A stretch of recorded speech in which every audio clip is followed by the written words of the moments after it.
Morning, market chameleons, and my main chameleon, Dimitri Pargamonic. Good to see you this morning, buddy. Good morning, Will. How are you? Great. Always good to see that face of the leader of the chameleon tribe. Let's start with the disclaimer, my friend. Yep. So good morning, everyone. Before we get started, keep in mind, Will and I, Market Chameleon, we're not registered investment advisors. We're not broker dealers. We're not giving you advice or telling you what to do. We're just sharing ideas. If you need professional help, call your broker. That's what they're there for, to help answer your questions, provide you with guidance. There's the disclaimer. Excellent. What are you seeing this morning? And let me share my screen. I think we'll start out, we'll take a look at what's going on in the pre-market hours, stocks that are moving in the pre-market hours. Then we'll come back to finding bullish bearish ideas. If you have questions along the way, Will, let me know. I'm going to try to answer as many of those questions as we can. We've been getting some pretty good questions last couple of days, people asking to look at certain option strategies, and I'm more than happy to take a look at any of those if people have questions about that.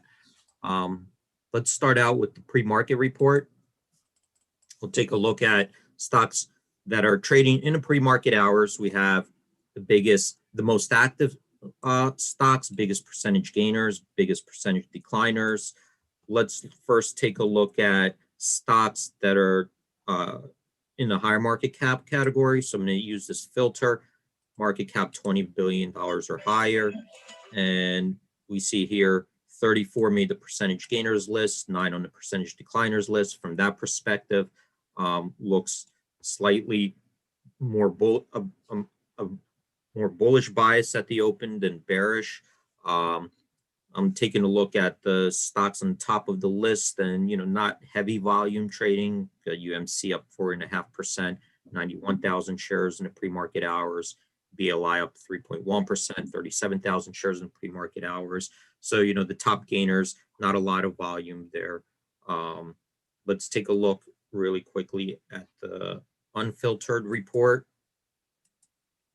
And then maybe we'll move on to look at bullish bearish ideas. So the top of the list, top two, ORBC up 51.5%. That's trading 1 million shares in the pre-market hours. Up, and that's a $600 million market cap stock. Looks like there's some news out there. Maybe they're getting acquired. So that's ORBC. VERY, that's a 42%, trading 1.4 million shares in a pre-market hours. This is a $50 million market cap stock. That also looks like it might have some news out there that's behind it, but I'm not going to open up the headlines, read it through right now. Leave that up to you. But you could see top of the list, lower market cap stocks moving. If there are no questions on anything in the pre-market hours, to save time, I'm going to start moving on to the bullish bearish ideas. If you got any questions popping up right now, Will, let me know. I'll take a look at those. Nothing in the pre-market, but we did have a new chameleon who joined today who was asking about Apple and wants to know if there's anything on the trade cards or in the order flow sentiment, anything like that you're seeing. Okay. All right. So we'll take a look at Apple. Let me see if it pops up. I'm going to go back to the home page and quickly just go through the tabs, bullish or bearish ideas, see if it pops up in any one of those. And then I'll go to Apple. But if we come here on the first tab, trade ideas, you could tab through news. If you want to scan for news or see any of these press releases coming out, you could go here, my watch list. So those are the top 3 tabs.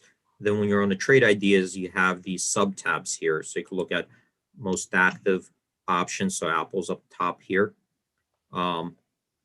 Bullish ideas based on seasonality, just bullish opportunities based on technical trends, bearish opportunities based on technicals. And then you got your custom over here where you could screen by your most recently viewed stocks, anything in your watch list, or if you have like presets in the stock screener, you could save those and then screen in here.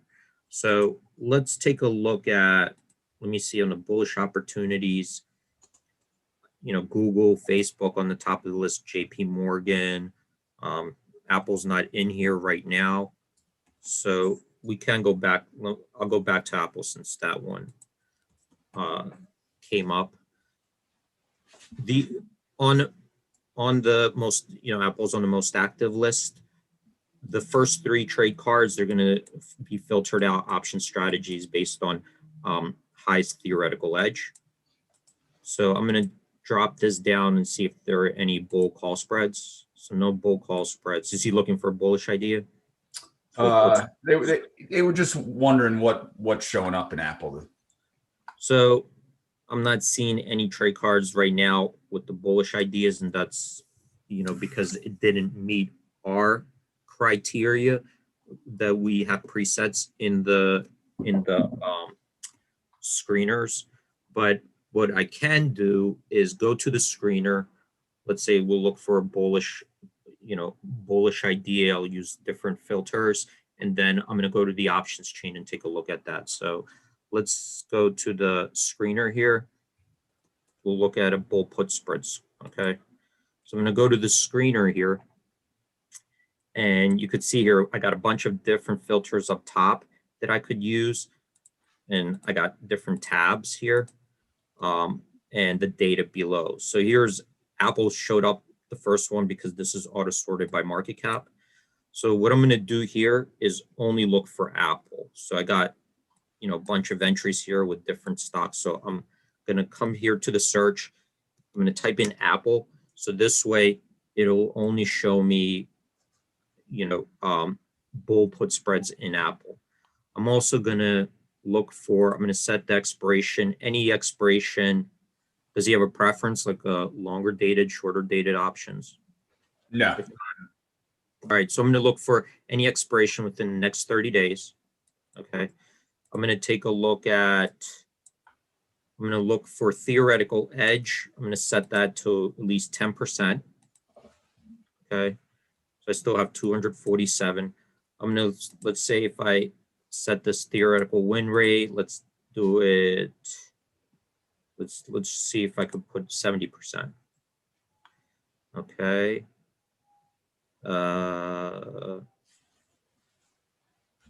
Let me see what else I could do. Let's do, you guys want downside cushion, return it flat.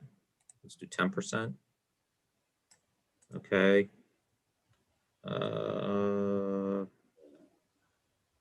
Let's do,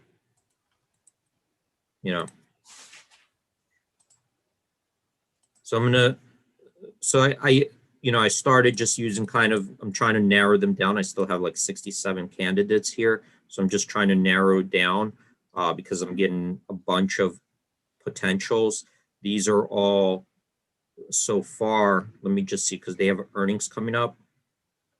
We're projecting around April 28th to April 30th. So let's see if the earnings are after expiration. All right, so I'm filtering out something that's not going to cross earnings. All right, if we're projecting it to be after April 16th. So now I got 5 candidates here. So I got Apple here, the one, it's sorted right here by highest theoretical edge. So let's take a look at this first one up top. In Apple, it's looking at the April 16th expiration, selling the 127 put, buying the 125 put. So that's a $2 put spread, selling 127, buying the 125 for 64 cents. So that's the credit we would receive. We think it's worth 44 cents. So if we're selling it above 44 cents, 20 cents higher, that's like a theoretical edge where you want to sell it above your benchmark, buy below. So that's theoretical edge 14.7%. Historical probability of success 77.4%. So we see here our max loss if the stock falls below 125 at expiration, right? So it's a $2 put spread. We would have to buy back for $2. If we sold it for 64 cents, we buy back for $2. That's a $1.36 loss. That's below 125. If the stock just sits here, 127.83. Both these options expire worthless. You keep the 64 cents. Your downside cushion is 1.1%. In other words, even if the stock falls a little bit, if it stays above 127, it's 127.83, stays above 127, both these expire worthless. You keep this. If it falls below 127, you still got 64 cents that you collected. So that's your break even, 127 minus 64 cents. After that, you start losing. So that's a 1.1% cushion. What is your return if the stock stays above 127? Well, if you're risking $1.36, that's your max loss. To make it 64 cents, that's a 47% return by April 16th, which is, what is that, like a week to go, something like that. Next Friday's expiration. So you could see here the return, if all it does is just kind of not go down, is pretty significant. So that's what the put spread looks like. I'm going to go to the options chain so we could take a bit closer look at it. So if there are no questions, I'm going to leave this and go to the options chain. Sounds good. So to go to the options chain, I'm going to click on here, this expiration, April 16th. I'm going to click on this, and it's going to take us to the options chain.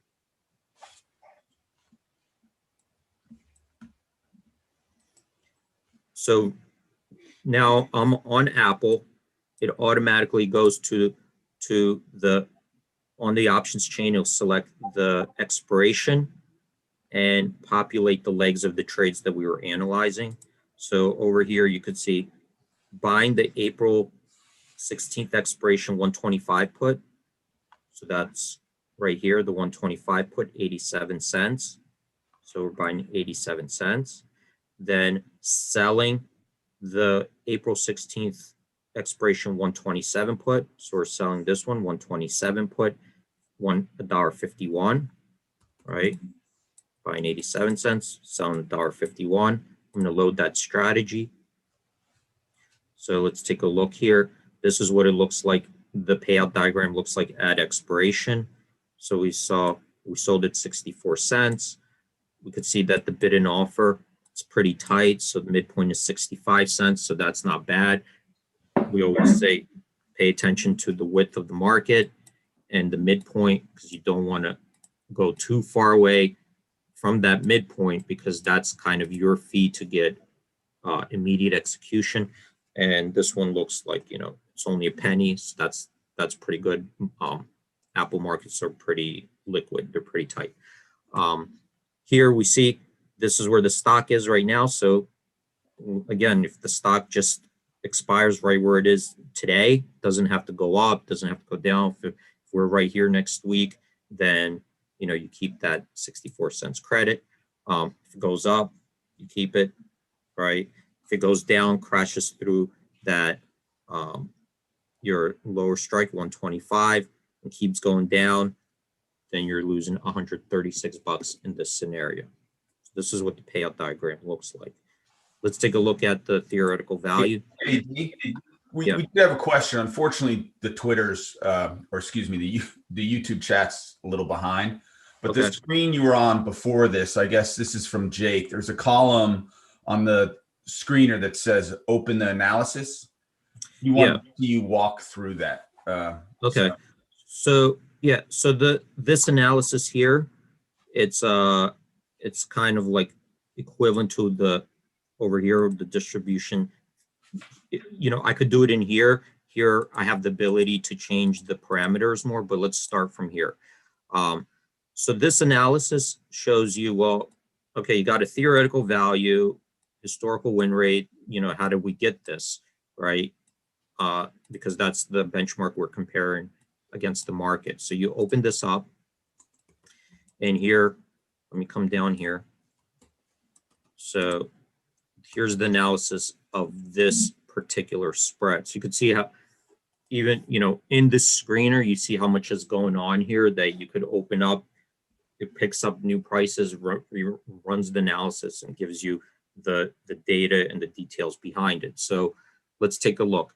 Up top, it kind of repeats like the known variables from up here. So in the Apple credits right now, if we sell the 127 put, buy the 125 put on April 16th expiration, it's a 64-cent credit.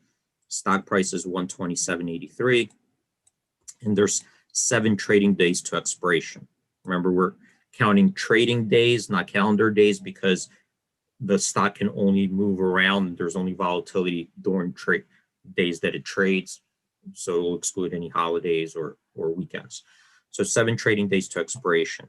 This is what we know about this spread, that if the stock at expiration is below $125, right, below this strike of $125, or if we convert that to percentage terms, if the stock falls by more than 2.2% from today's price, it's down more than 2.2% at expiration, then this put spread is worth $2 at expiration. In other words, doesn't matter what you sold it for, what you bought it for, it's like at expiration, it's worth $2. You sold it at whatever, you have to buy back at $2. Both puts are in the money. If the stock's above 127, basically if it's above your higher strike at expiration, well, both these puts will be out of the money, they'll expire worthless, and the spread is worth 0. Or if we convert that to percentage terms, stock's already above there, 127, so it could drop by negative 0.6%, or it has to be higher than that, right? Negative 0.6% or higher, and this spread will be worth 0 at expiration. Both of them expire worthless. If the spread is anywhere in between 125 and 127, or in this band, negative 2.2% to negative 0.6 in percentage terms, then this spread will be worth anywhere between $2 and $0, depending where it lands. So it lands at 126, the spread's worth $1. Lands at 126.5, spread's worth $0.50. So it'll be worth anywhere between $2 and 0 in between this band. So now that so we know this, what we don't know is the probability of this happening. We don't know the probability, or we don't know for certainty it's going to be down more than 2.2% in 7 trading days, or up more than 0.6% in the next 7 trading days, right? Because if we knew with 100% certainty that it's going to be down more than 2.2%, then we know this spread will be worth $2 at expiration. If we knew with 100% certainty it's going to be above negative 0.6% or higher, then we'll know for sure that the spread will be worthless in 7 trading days. But we don't know that, so since we don't know that, the next best thing we do is take a look at our data and say, well, how frequently does this happen, right? So just like an insurance company, they don't know, when they insure you, if something's definitely going to happen. They're looking at data, looking at the frequency of these occurrences. So what we could do is, this is defaulted to 4 years of data, okay? But you could change that up here. You could change the screen, 4 years of data, 6 years, 2 years, or you could go, like I was showing you, to the options chain, and you have more flexibility for, from 1 to 10 years. But using 4 years of data, it's going to look at a 7-day hold period in Apple. It's going to exclude earnings from the data because between now and April 16th, we don't expect it to report earnings. So it's going to take those observations out of the historicals. It's also going to adjust them based on the current implied volatility. So it does all this for you to look at historical data that's more closer in line with today's situations. And it looked at 62 observations, and this is what it found, that the amount of times, and the data is here below, the amount of times that the stock after 7 trading days was down more than 2.2%, that happened 19% of the time. The amount of times it was up, finished up after 7 trading days more than negative 0.6% or higher, that happened 76% of the time. So 76% of the time this would have been worth 0. 19% of the time this would have been worth $2. In between, that happened 5% of the time for an average price of 109. So if we took 19% times $2, 5% times $1.09, 76% times 0, add them up, 44 cents. Okay. In other words, historically, if you did this similar spread over and over and over and over again in the last 4 years, you know, with similar circumstances where, you know, it doesn't cover the earnings, applied volatilities in similar levels. If you did that over and over again, the average price that the end value is 44 cents. Today you could sell it at 64 cents. So that's where the theoretical edge is. In other words, you know, if you did this and on average bought it back for 44 cents and on average sold it for 64 cents, that's 20 cents edge or 14.7% edge based on what you have at risk. How often did this spread result in being able to buy back for less than 64 cents? In other words, anything less than 64 cents would have resulted in a profit. You sell for 64 cents, you buy back for 63 cents, that's a penny profit. You buy back for 60 cents, that's 4 cents profit. So how often were you able to buy back below 64 cents? Historically, 77.4% of the time. So, and again, here's the data below, supporting data. These are the dates, the percentage return. So you could kind of go through the, you know, scroll and look through it if you wanted to. Is that helpful to everybody? Let me know if you have any questions.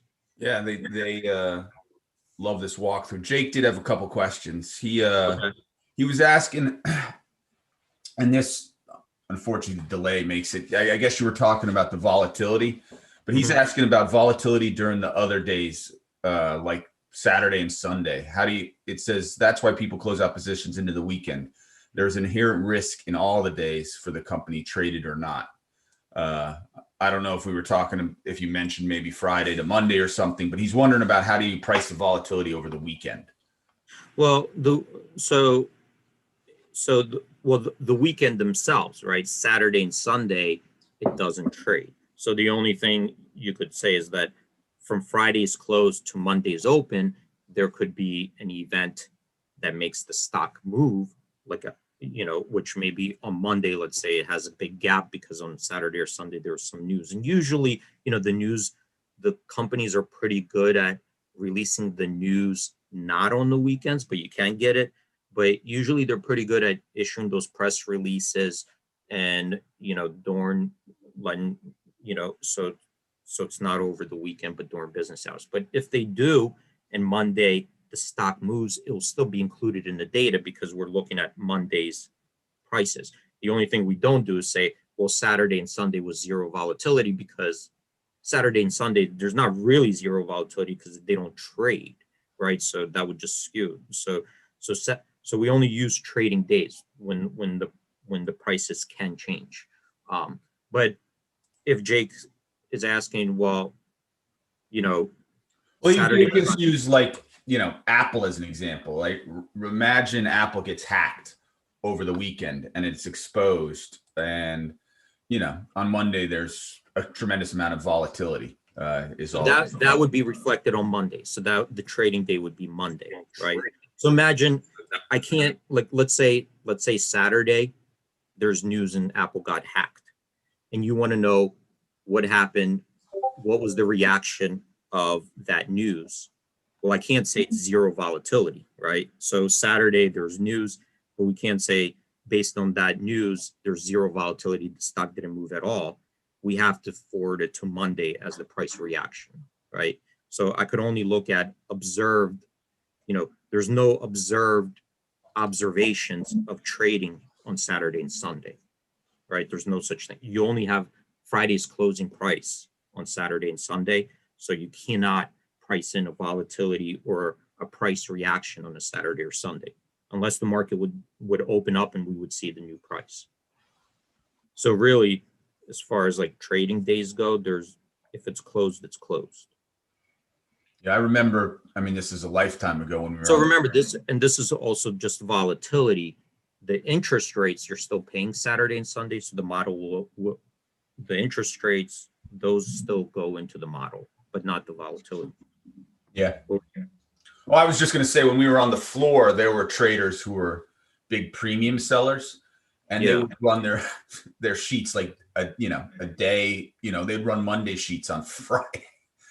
Well, it was hard. That's because without computers, you can't decay. So we would decay the days to expiration. We're decaying them throughout the day, once an hour linearly. But when we were doing it, unless you have a computer doing it, you're not going to run new sheets every hour. So, when you were starting out, if you're just running a model and just printing it out, you would have today's and the next days to compare the decay of the options. But now, you have the computers doing it because they'll know what part of the day decayed. Very cool. Yeah, hopefully we're answering Jake's question, if that's what it was. Yeah, no, he's given thumbs up. Very helpful. Lots of positive feedback, B. Thanks. All right. So let's take a look. So we looked at this analysis over here. When I clicked on this, April 16th expiration took us down here to, the options chain. We ran a payout diagram here, right? So we know how this looks at expiration. If you wanted to change to see what would the theoretical value be if we changed it to 1 year of data, you could do that. So this is the theoretical 50 cents. This is the market. So that's a 14-cent theoretical edge, 73.3% historical win rate, 2 years of data. If you wanted to if you just said, I don't want to narrow down the data based on implied volatility. I want to see all implied volatility levels. I don't care if it was super low, super high. You could just say show all implied volatility levels, rerun it. So you get a different theoretical value here, 43. So you got 63 observations here. If you wanted to just, basically with the dynamic, what it does is it cuts out, one third from each side of the implied volatilities that are the furthest away historically. So it narrows down that range, so you see here, it lowered the number of observations and got you a new theoretical value. This automatically will exclude earnings from the historical data because it's detecting that April 16th next earnings should be around here. So, now I'll have to check. Let me see if I'm going to go. Jake was asking while you're on that, the number of years. Why did you choose 4 as a default? So for me, usually, and there is no right answer, right? It's really up to you. Some people like to go back 10 years. I don't know why, because I think 10 years ago, the data is not as relevant anymore, unless you're looking for something kind of like a seasonality or just to expand the years. But usually when you're looking at data, you want to look at the more recent data because you think it's much more reflective of the factors playing into the recent economy and what's going on. The further you go back, you're going back to other factors that might not even be in play anymore that used to be. So you kind of have to choose somewhere in between from short-term, long-term, intermediate term. So we go back, 4 years as like the default. 1 year may not be enough, especially if you're trying to cover earnings events, because we only get 4 earnings events a year, right? So that's only 4 observations. So you kind of still want to get more of those in there, because I don't think four observations, unfortunately, that's all we get in a year, right, for earnings. So to get more of those earnings events in there, you'd have to go back further years. You have to default to 1. So I thought, 4 years, that's what I kind of just used to using. But again, you could come in here, change it to 2 years if you wanted to see if it changes it a lot. So you could see only using 2 years of data. This changed, from 44 cents to 33 cents, which still is not bad. You go back 1 year. So 1 year the last year might be a little bit different than the previous years because of the coronavirus. So you could take a look at that. So you could see here with the coronavirus, it was more volatile. So this was worth a little bit more, 50 cents, but still not bad versus 64 cents. Again, you're just trying to use a benchmark, to kind of see where the market is versus historicals. And when I say like there's no right answer, imagine you're trying to, let's say you're buying a house, right? And you want to compare it to the last sales, right? How far away are you buying it versus like the last traded sales? Do you use 3 months of data, 6 months, 1 year? You have to kind of make a decision, right? Or look at all of them and start from some spot. Okay, so it is subjective. Yep, and we're right up against the bell. We did have a couple questions maybe we can hit tomorrow.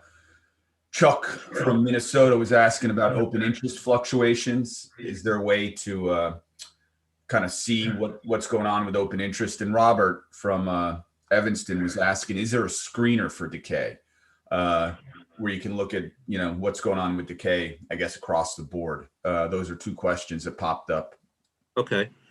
All right. So, I guess we're at 9:30, but those are good questions. We'll start out tomorrow trying to answer those.